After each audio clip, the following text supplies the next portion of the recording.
In today's video, let me show you the way that you can fix the Snapchat camera permission problem.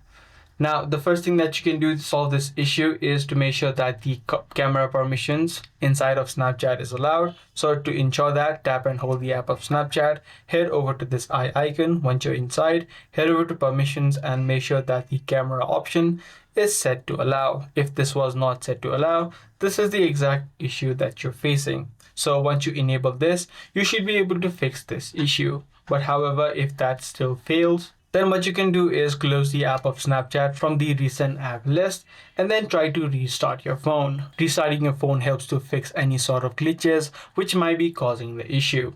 Also, you can check for new updates available for Snapchat. Head over to Play Store, search for Snapchat, and if you do see new updates available, make sure you hit that update button. Also, what you can do is uninstall the Snapchat app from your phone and then again reinstall. This ensures that any sort of bugs which may be causing the issue will also be fixed.